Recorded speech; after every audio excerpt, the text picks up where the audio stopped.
Hi everyone, it's me Jackie TV. I'm back and for today's video is mag-unboxing ako ng aking AirPod Pro gawa sa Apple. So tingnan natin guys kung maganda ba talaga ito siya kasi ito ay made in California, USA. So keep on watching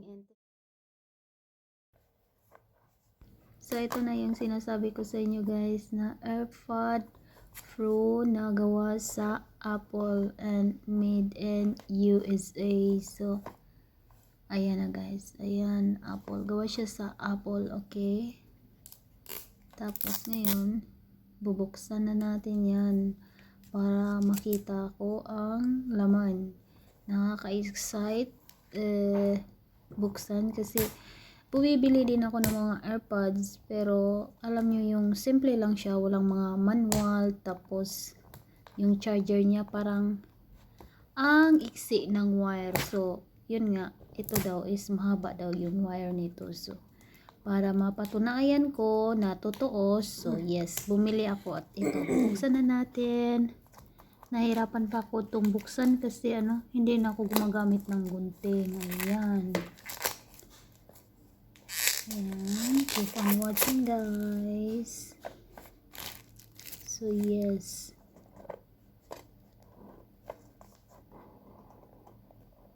ayan, dahan-dahan lang. Taran!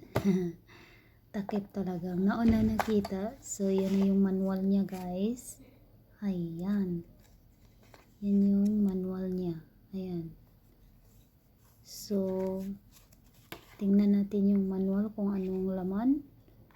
Ayan. Ayan. Tapos tingnan nyo guys, ang ganda ng manual niya. Ayan o. Talagang ang ganda talaga niya, made in USA.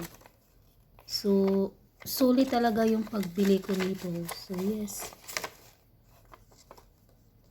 worth it kaayo guys ang akong pagpalit sa akong AirPod Pro na Apple ang brand. So yes, dalawa ang manual niya.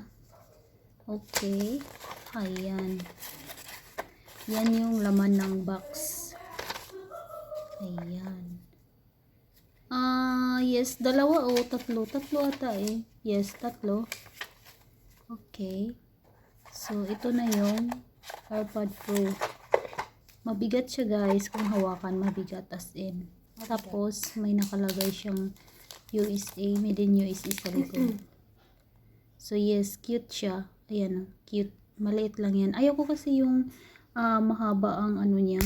Gusto ko yung maiksi lang kay para tago ba sa buhok. So yan, ang ganda.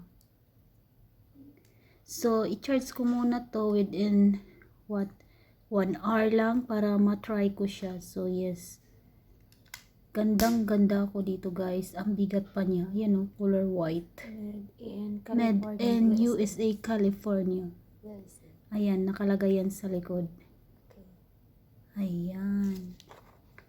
So yan naman yung carton niya. Sa baba is nandun na yung mga accessories niya. Like ayan. Oops. Yung para sa tainga na extra, apat siya. Apat yung niya, extra sa parang pang palit-palit ba dito banda sa dulo. So yes, apat ang extra. Ang ganda. Oops, nahulog. Apat pala siya. Ang extra so niya, ayan, ang ganda niya, sobra. So yun nga, yung naman sunod is yung charger niya. Yung charger niya is 1 meter. So ang ganda no, para ka ring bumibili ng cellphone na 1 meter yung niya haba. So yes, so ito yung wire ng AirPod guys. Ayan, kahirap buksan. Ayan, pasimple-simple lang ako dyan. Grabe makapulipot tong nagpacking nito. Talagang pulido yung pagka nila, ilagay nila ng wire para hindi siya maging gusot sa ilalim ba. Kumbaga para siyang karton na nakalagay din siya sa ilalim. Tapos talagang silyadong silyado yan guys ha. Ang hirap kayang tanggalin kasi alam mo yung parang makapal yung karton niya. So, ayan na, nabuksan ko na. Okay. Tara yun. Charger. Mga 1 meter. 1 meter siya. So, saksak lang yan siya dyan. Ayan. So, yes. So, ito na lang yun siya, karton. So, bukalkalin ko muna. Baka meron pa sa ilalim, guys. So, di ba para sure? O, ayan. Ayan. Pinipilit ko pa. Nakadikit pa yung karton na yan. Wala na palang laman, yun lang. So, ibalik natin, ibalik. Ayan. Tapos, ibalik din natin yung yung mga manual niya. Para just in case na hindi tayo marunong gumamit, so basa-basa din pag may time. So ako kasi guys, pag bumibili ako ng mga ganitong gadget, hindi ko tinatapon. Kumbaga, tinatago ko ba? Ayan. Kasi sinasarado ko kasi na alam ko naman na hindi pa napasok yung manual. Ayan, pinahirapan ko patuloy yung sarili ko. Ayan, Jackie. Kaya ayan, pasok yan, ayan.